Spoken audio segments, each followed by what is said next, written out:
Every heroic journey has sacrifices. Every person has moments in their life where they have to make tough decisions. It's intense. It's emotional. Hard fights and bitter losses and stuff. Something about making the decisions, right or wrong, good or bad. So, how do you want to do this?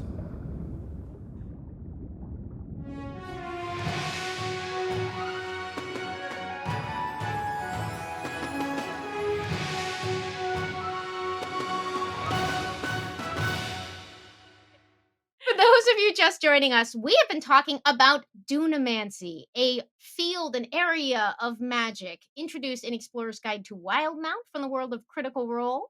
And we've been going through some of the lower level spells that were introduced in Explorer's Guide to Wildemount. But now, let's get dangerous. Let's talk about some of the mid and high level spells introduced and how you might want to put them in your game or be interested in them. Now, Saige, you had a couple favorites from this list. So I want to jump straight. Let's see. On our overall list, we're going to skim past. We've got level 3 has a pulse wave. Again, these are time, space, and probability are kind of the things that this area of magic is messing with. We have level 3 pulse wave, and then level 4, we have something called the gravity sinkhole. Saige, what is the gravity sinkhole? Okay, so the gravity sinkhole was one of my picks from this list. This is a level 4 evocation spell. A 20-foot radius sphere of crushing force forms at a point that you can see within range and tugs at the creatures there. Each creature in the sphere must make a constitution saving throw. On a failed save, that creature takes 5d10 force damage and is pulled in a straight line towards the center of the sphere, ending in an unoccupied space as close to the center of it as possible, even if that space is in the air. On a successful save, the creature takes half as much damage and isn't pulled. I thought that this was just so interesting in that kind of manipulation of things, of like throwing it down in the center and bringing someone into the center of battle or into range for another one of the players in your party potentially, and just kind of pulling them into it. Obviously, be careful not to pull your party into the sinkhole. Do your best, because I am 100% the person that pulls the party into the sinkhole. But with that in mind, think of where you're placing it. This has a 120-foot range. Set it right on the outskirts of where your party is. But I just thought that this was really funny, and like it doesn't remind me of many existing spells in Dungeons and Dragons. It's very unique in that, and it's very visually appealing to me in the way that it's described.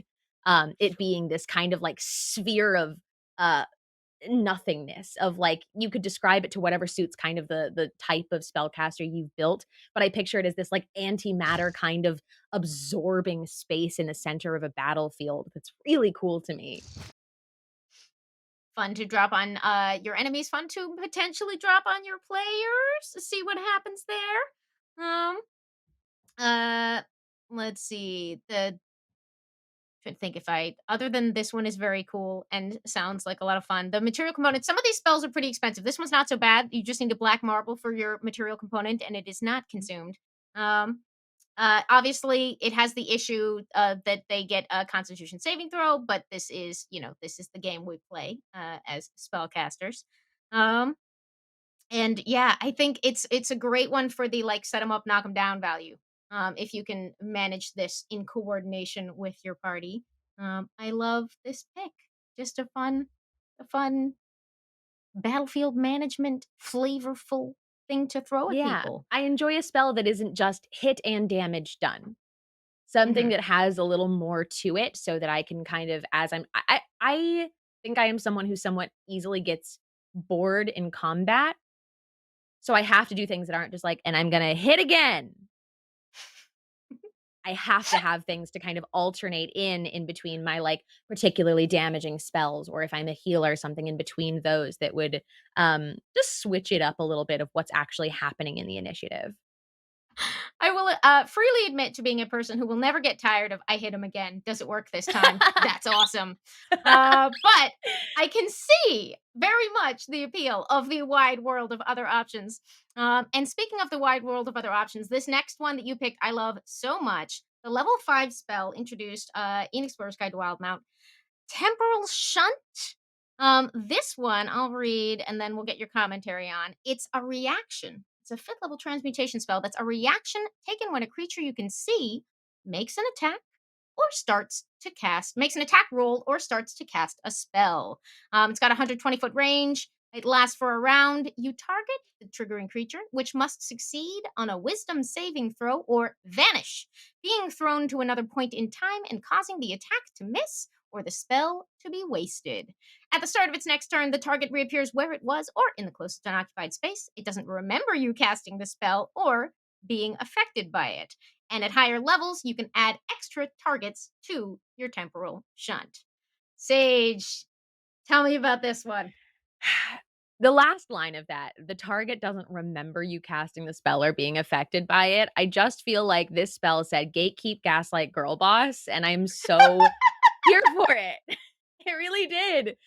Like, it's just the idea of them not knowing what just happened, but they just are kind of like disoriented and shot in the completely wrong direction when they were firing something off at you is so fun. I picture it very like Scooby-Doo in a lot of ways, of them like kind of like peeking through doors and ending up in other places, not being able to tell what's happening. I love that so much. And then them not even being able to be like, what did you do at all? Nothing happened. I don't know. I guess you just missed. I guess your aim's just not that good.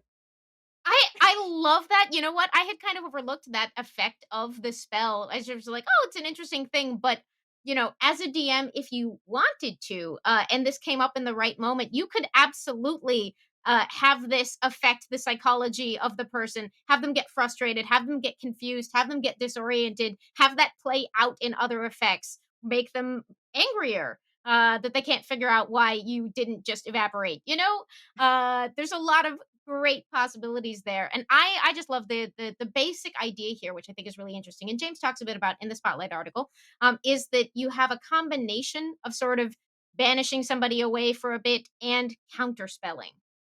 And of course, it does, it's not going to work every time, but it doesn't care how like it's not affected by if you're trying to stop a super high level thing differently, which is an issue with counterspell. Yeah. So I love the oh no you didn't quality to this. I don't do a lot of counterspelling because I should, I don't. But it's a really fascinating sub area of the like haha just kidding battlefield tactical approach that makes it, for players who aren't just like me being like, did I hit it? Cool. Done. That level of complexity and sophistication comes in with things like this that can shake up the choice of resources, the choice to spend a legendary save, to really get some interesting combinations of your magical battlefield going. And in the meantime, it's just the incredibly cool. You got lost in time for a round. What? Yes. What does that do to you? What did you see? I know you don't remember it happening, but something happened, It's gonna pop up in your nightmares at some point. It's gotta. I think at some point your players are gonna lay down to sleep and you'll say, but it's not a restful sleep this evening, as you have images in your mind. And it's just going to ruin their day. I say this in the best way. I really am somebody who believes that like you should be the biggest fan of your players, but like I love by a GM and as a GM having those things that make you go, what? No. I think that's fun. That is one very powerful form of fun. The unexpected twisted vision from your DM that the temporal shunt can make happen, or you can make happen to your enemies. Now, it does not stop there. There are a bunch of Dunamancy spells, not all of which we are going to be getting to today. But of course, there's a level 6 Gravity Fissure, a level 7 Tether Essence, which is kind of the, you can hurt 2 people at once, help 2 people at once, or try an interesting combo. It links up damage and healing, essentially, if you can pull it off. So that in theory, you can have their squishy wizard take damage every time your big strong person takes damage, which presents That some is interesting so choices. cool. And of course, at level 8 and level 9 spells for your higher tier characters, you've got Dark Star, Reality Break, Ravenous Void, and Sage. What is Time Ravage?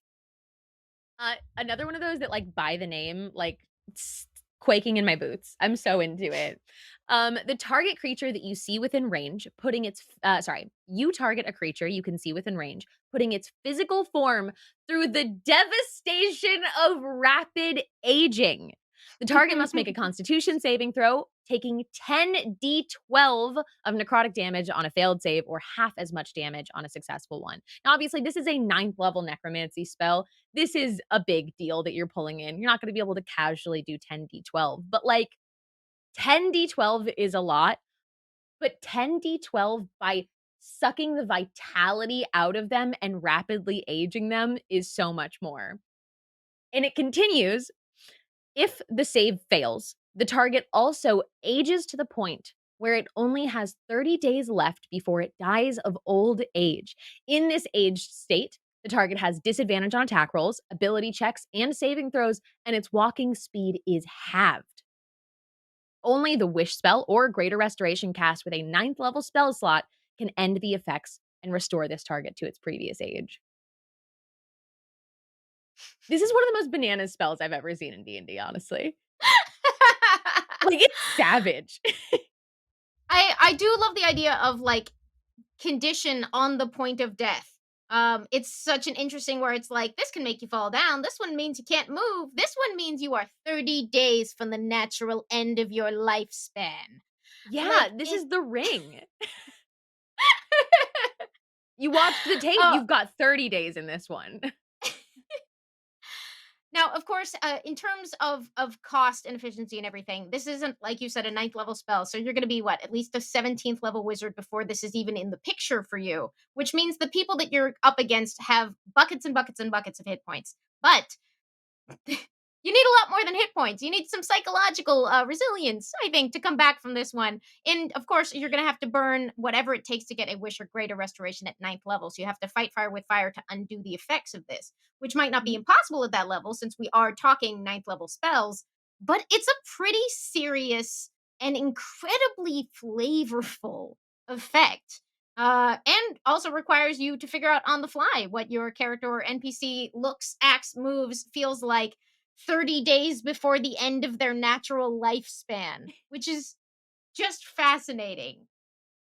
How Absolutely would you use wild. this Now, one? oh man, I think this is really interesting. I think somebody in chat had mentioned the idea of this happening to someone and it being a kind of plot hook to try and figure out how to cure it as well. Of it not just being something that is, for the damage and for, the chaos, but being something that you're trying to solve. What is happening to them? How are they, aging so rapidly?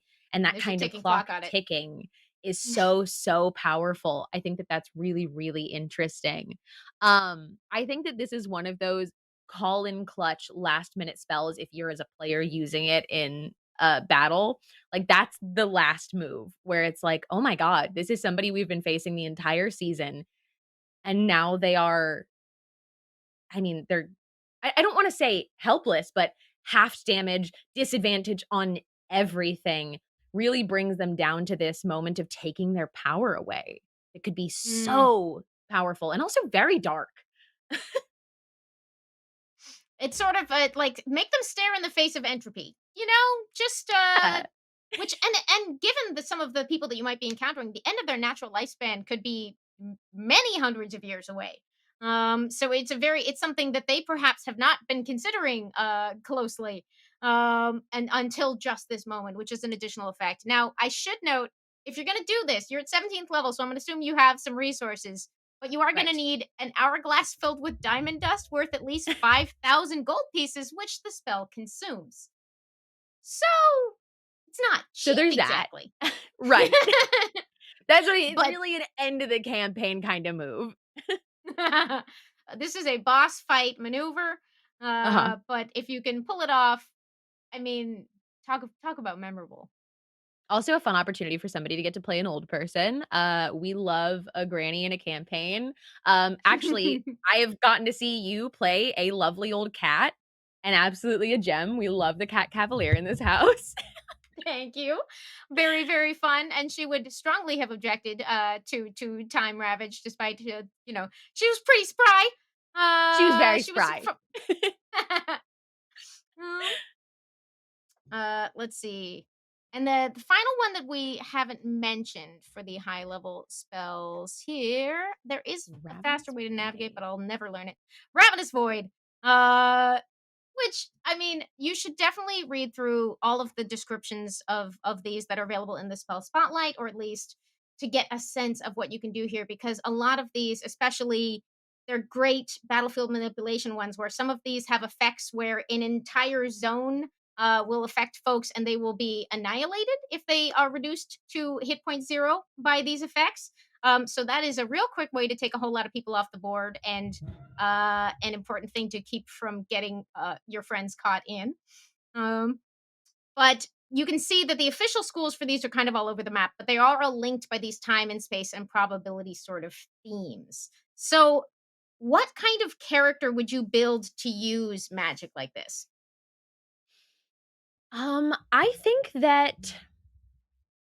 I think that if you're going with the kind of like wizard, which is the most accessible and access for it, just like aside from having a personal conversation with your DM of please, pretty please, may I have a scroll?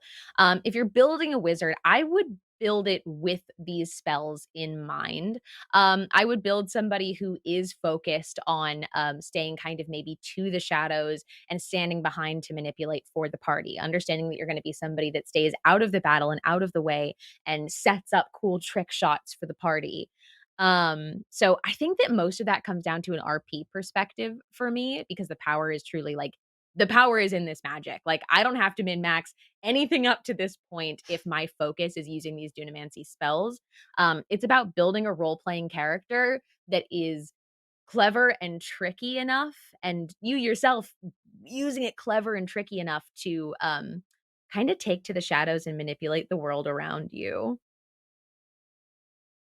So I love that's fertile ground for sort of thinking about like what kind of person does that? Someone who's curious, someone who's manipulative, someone who's just got sort of a beautiful trigonometric mind that sees the world in lines and cones and things. There's some very, there's a lot of geometry involved Yeah. in some of these D&D spells, but it makes for very fun possibilities, especially with some of this. You could be sucked up into the air. You could have fall damage if you're falling out. Someone who thinks about the space of the world in that way, what kind of personality might they have? What kind of interests might they have? What kind of relationships with the people around them might they have? Um, but again, it's I love that like that's all very thinky, but because Mhm. so many of these abilities work well in terms of teamwork, that leads you to consider other directions of like, all right, how do you use fortune's favor to set up your friends to succeed? How do you use, your wrist pocket to have something crucial that you're going to deliver to someone else who needs it? I very much, I will always come back to the fact that like D&D being co-op is what makes it so much fun for me as you sort of figure out how you all work together to address these things. Agreed. Are there any as we move towards our wrap up here? If there are any other questions about these or a fave that we perhaps haven't talked about that we can bring up, let me know. But Sage, final thoughts on Dunamancy? Live your Doctor Strange fantasies, live your Scarlet Witch manipulating the world around you fantasies. I love that so much. This is something that I haven't really encountered in game yet. And it does absolutely inspire me to be like, well, I'm somebody who builds characters and just leaves them on my D&D Beyond for fun because I know it'll come up someday. A one shot will pop up and I'll be like, I have just the person for this. And I'm definitely going to go build something that's entirely based around that manipulation. Maybe a changeling, just for that idea of just like your perception of reality is completely impossible to have like hold on to while I'm in the room. I love that. I think that'd be a Oh, lot that of would be fun. so much fun. I I love the idea that this build lends itself. I mean, most wizard builds too, but to the like the sort of relatively quieter but secretly terrifying thing that is so fun to do with a spellcaster, where you're just like, oh, it's just me in the corner summoning time ravage. Yes. You know. um so as you're checking out these spells, always, of course, when you're considering your spells, you want to look at the level of damage it does, compare it to your other available options. As you're figuring out what you're learning and prepping and bringing with you into fights, there's all of that stuff to consider. The balance, depending on how strict your DM is about, say, consumable material requirements, you don't want to skip that. But with all those considerations in mind, I love the new options that these spells introduce into your game, and I love that sort of as in the notable style, like these are applicable to any game, even if you don't officially have Dunamancy in your world. They make sense as spells in their own right. Sage, where can people find you if they want more of your amazing insights or spellcasting, let's say? Always spellcasting. You can find me at Not Sage everywhere on the internet or on my other channel, Pixel Circus. Today is Thursday, currently while we're doing this. Tomorrow is actually the campaign 2 premiere of Failed Save. It is our first in studio season of the show, and I'm so excited about it. The energy is going to be absolutely ridiculous in this room tomorrow. That's at 7 p.m. Pacific on twitch.tv/Pixel Circus.